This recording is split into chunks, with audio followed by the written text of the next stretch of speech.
Hi, hello, welcome to Man with a Mentor. I am the man, your host, Matt Barnard, and you may be wondering what a show called Man with a Mentor may be about. And basically, it's about talking to people who find a passion for what they want to do with their career, and they go for it, and they find success and happiness doing just that thing. I always say careers can be a roller coaster, so you better buckle up, right? Today, I have Matt Wiles, and I'm going to give a little description of you that you mostly wrote, but I paraphrased. Matt Wiles is an in-demand acoustic, electric, and synth bass guitarist performing throughout the USA in bands such as Spherical, it's hard, Spherical Agenda, Tang, and the Genesis tribute band Genesis Retouched, among others. And there was a lot of other stuff that you wrote, and we'll get into that too. Okay. But first, you're going to play something for us right now.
Wow, that was amazing, Matt. I don't know how you did that. You're incredible at the guitar. Just a bunch of time. A bunch of time. Put a bunch of time into it. Right. All right, I don't believe you. But I'm going to ask a question that may seem kind of metaphysical. Okay. And it is. I like that. Did you choose the guitar, or did the guitar choose you? Well, I chose. I'm a bass player. Right. I'm not a guitar player. Right. Yeah, I play a little bit of guitar. In that Genesis band, I play a little bit of traditional guitar. Right. But I got into it when I was 14. A friend of mine, like a high school friend, somebody who's still a really close friend of mine now, my buddy Sean, who I've known for 2/3 of my life at this point. Right. He kind of drew my attention to it. I was, grew up playing piano. I did that all through high school. I did that through college too. That's a cool background to have. Piano's a good background for anything. Right. But when I was starting to get into more popular music, I was like 13 or so. So I was starting to get into bands and stuff. You start seeing like, what are my friends into? What's on the radio? What are people into? What's out there? Right. So I started getting into bands, and especially like rock bands and stuff like that. So my friend Sean we were both into some of the same bands, and he said, "Oh, have you heard, such and such album?" Oh, it was the two things. It was the band Incubus. Still play. They still play. They've been around for a while. Yeah. Wonderful band. Yeah. I was a big fan because they released an album, I think in 2002 or so. 2002, 2003, around there. So when I was getting into them, because I'd hear stuff on the radio, I'd cruise around with my mom, running errands and stuff. Right. So nothing like listening to Incubus with your mom. Right. My mom, your mom's hip. I like it. My mom's really hip. She, both my parents are, but it's funny. My dad plays. Excuse me. My dad plays music. My dad is actually a guitar player. My dad and his two brothers, both, were all guitar players, are all guitar players. And his oldest brother, his oldest or the middle brother, one of his brothers passed away about 2 decades ago. But they were all, they all are or were involved with guitar. They really like that. So the support was there. Having a kid who was into music or took to music wasn't a scare for them, as it is some families. My dad would notice, he took to this well. So my dad wanted to make sure to keep challenging me to see how far I would run with it. Because also I kind of feel like when you're 9 years old, at least for me, when I was 9 years old, I didn't really think much about what I was or wasn't doing. I'm 9. I exist in my 9-year-old universe. So someone's like, hey, try this out. I'm like, okay. And I try it out. And it really doesn't register with me if I'm just like, oh, this was great or not. I've had no feelings about it. So fortunately, my dad was there for the first several years to kind of monitor, oh, you're actually getting somewhere with that. You should stay at, you should keep doing that. Because some kids, they do gymnastics, ballet, basketball, and whatever, and 7 different things. And sometimes they stick with one, and sometimes they stick with none. Yeah. And so it's hard to know exactly what it's going to be. And I did some other things too, but another thing that I got from my father, a principle he instilled I kind of try to carry this on. I try to pass this along to students or parents of students is, mentioning all the activities of definitely get out there and try stuff. But there is kind of a threshold where it's okay, if you're doing 7, 8, 9 different things, you're never going to get good at any of them because you don't have the time. So as soon as you're done running up and down the field with this coach, you're off to the other thing. Right. So, you're putting a little bit of yourself on 8 different things instead of saying, you know what, I'm going to choose 3 things. And actually dive in. And as a kid, like I said, you don't really think about that. That's more on the parents to realize, I should actually give this kid enough time to see if they actually take to something. Instead of filling their schedule from literally 7 in the morning when they get to school to 7 to 9 at night, 12 hours later, So my dad was cool about that and making sure that when I wanted to try other things, because I was a hockey player for a bit, some other things, he was really good at kind of helping me come into the idea of balance. It's awesome that you want to do that, but we need to make sure that we manage balance and conflict between 2 things, knowing, which was a big one. Because like I said, I see a lot of kids now, they come into the lesson, I think that they do pretty good work. Their work would be worlds better sometimes if they weren't doing 18 things. Your parents weren't okay, this guitar thing's cool, you're good at it, Yeah. It's a hobby. It's, do it on the weekends, but go get your degree in finance or law or this or that. Did they, when you said, really, no, this is it for me, I want to focus, clearly cut on this. Were they oh God? No, they weren't, fortunately. Well, my dad was the one who kind of opened my mind up to that idea, because as I was, in all my piano study, he noticed I was doing well at it. So he eventually got me with a one-on-one teacher instead. He saw okay, the group thing is going good. I was tearing through the method book we were using. So he got me set up with a one-on-one. So I was taking private weekly instruction from somebody for a few years.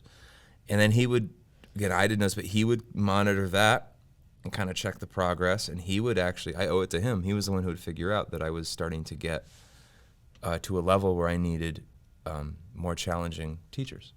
All right. And eventually when I was, I think in 7th grade, so it was probably about 12 or so, I landed with my final piano, well, not my final, but my final pre-collegiate piano instructor, who now I technically work with. We both teach at the Cincinnati Music Academy in Silverton. His name is Richard Van Dyke, which is a hell of a name. Oh yeah. Right? Dick Van Dyke. He goes by Richard too. I think he goes by Richard. I haven't asked him about this. He doesn't trip over ottomans and stuff all the time. Right? Yeah. So, yeah, Richard Van Dyke. I got into his studio when I was, I think, in 7th grade, and he was the one who, through junior high and high school, was responsible for helping me prep for college, or just pushing me. It was the original plan. I didn't, as a 7th grader, I wasn't like, I want to go to college and do this. Like I said, I'm 12. I have no idea. I'm living in here. I have no idea. I'm not interested. I'm trying to enjoy being a child, which I did. I enjoyed being a kid, and nobody tried to take that from me, fortunately. It wasn't like this rigorous, like, you do this now. No, I had a good time.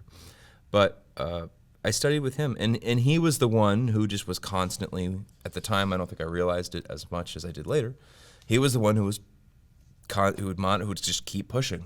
Just like, all right, now we're going to do this, we're going to do this, we're going to play this. And he was the one who just kind of pushed me. So, and then my dad was the one kind of early on, probably my early teens. He said, hey, you have a little time, but there's this big thing called college that's going to be in the chute that, most people do, or a lot of people do. And he said, college is very, very expensive. And he said, I really don't want to be on the hook for it. And which is reasonable. Right. But he saw this. He said, the work you've put in music, he said, you're going at a rate where if you keep this up, he said, colleges will pay for your education, or you'll have colleges that might actually, they will want you in their program. They will want you at their school rather than just being another whatever. And I'm just like, yeah, cool, whatever. Like, whatever that means, Because I said I was 13, 14. But, 2 years later, when you're 16 years old, you're halfway through high school, that conversation gets more and more real, those final year or two of high school between your parents and then teachers at school. That or then Richard, my piano teacher, that conversation starts to become, a serious conversation. But I went with it. I was like, sure, I'll do this. But really, when I was 16 years old, that was the first time I figured out that I actually liked it. Oh, God. It's kind of funny. It's kind of Right. weird how that goes. Right. Not that I didn't like it before, but it was the first time that I realized I had my own feelings and opinions attached to it. Up until then, it was just it was like the activity that I was good at. Like so-and-so was really good on the track. So-and-so was really good on the football field or whatever. Right. I was a really good piano player. Right. It was just that's kind of like all I thought of. That was kind of it. Same thing, I started playing. And so, sorry. Go ahead. Oh, No, so say- how did yeah, you first. fold? Go ahead. Say what now? No. How did you fold in the guitar at that time? Getting into popular music. Like, come back to that story. All right. That band Incubus just released an album. I got into the album. I asked my friend Sean. I was like, "Hey, did you check this out? I really like it." He's like, "Oh, absolutely, I really like that too." So we bonded over that. And then he pointed me out to some of their older records from the 90s. Specifically, the record Science has all of this just like monstrous, like aggressive percussive slap playing on all this really cool, slappy, flashy kind of stuff. Right. And he's like, "Oh, you ever check that out? Like, the bass playing is really cool." And at the time, I literally asked him, I was like, "Babe, what is bass playing? What does that mean?" Like, that was not on my radar. Pitched the idea to my dad. Say, "Hey, the bass thing kind of sounds fun." I didn't expect him to go for it because at that point, he had put so much. He had, we had invested a lot of time, and he had invested a lot of money into my piano education, and so I kind of thought he was gonna. Not shoot me down, but kind of guide me like, hey, like, oh, that's cool or whatever. But, we've really, and surprisingly, Stay in your lane, son. kind of in a respectful, not in a bad, from in his perspective, like, I mean, it would make sense. Like, hey, don't get to like stay this course for a while. Like, I was on a track to, get a nice scholarship and stuff like that. So he definitely. In the whole piano thing was definitely it's more than an investment, but it was definitely like an investment in my future. And I said I took to it, so he ran with it because he was just happy. He's like, oh, like, he's running with something. Let's support this and keep this going. Can we hear you play something again? Absolutely. All right, let's Try do it this out. right now. Cool. Away we go.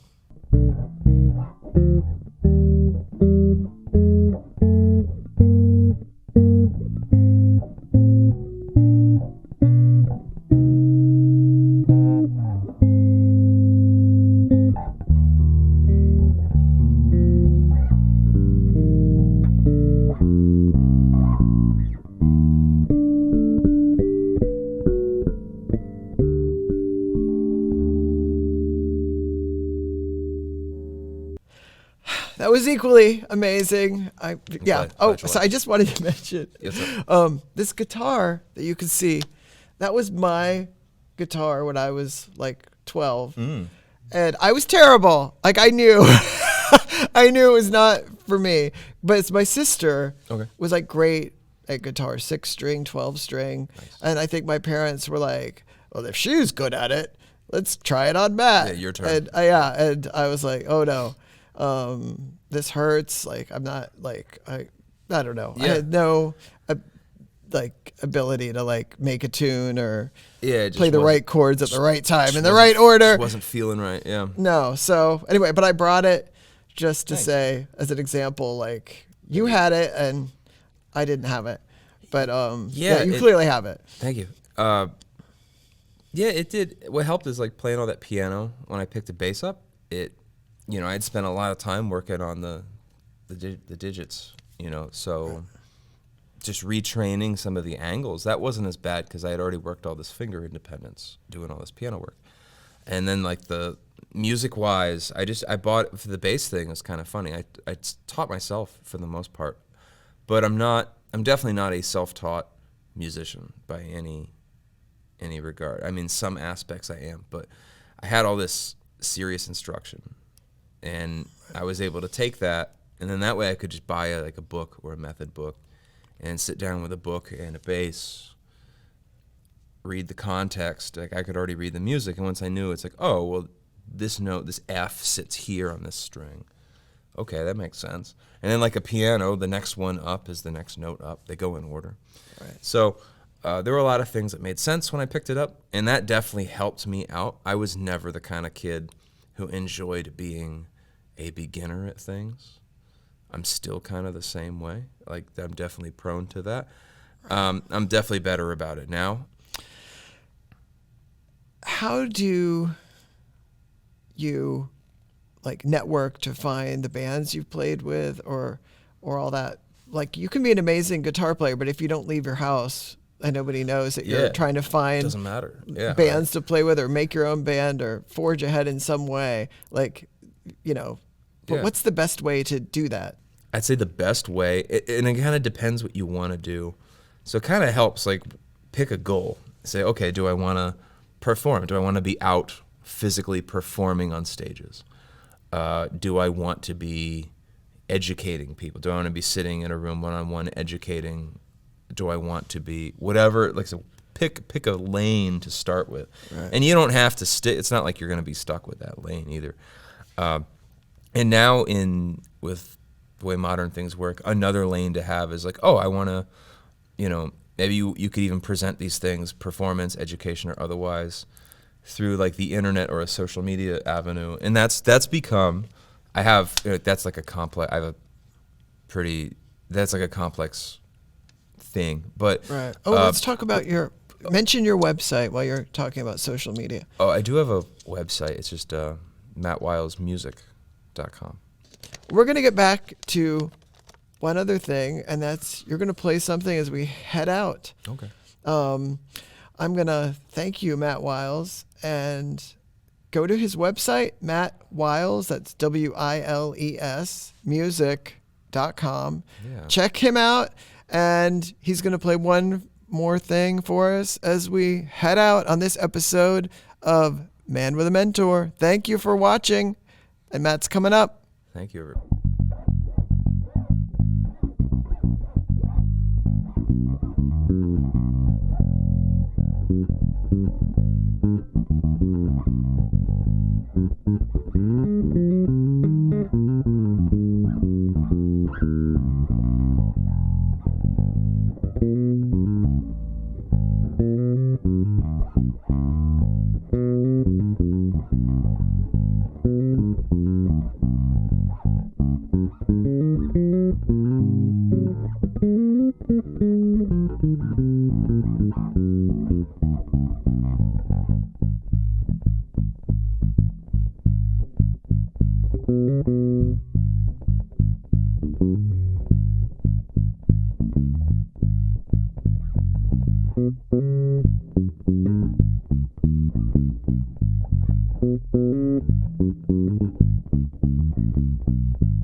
you.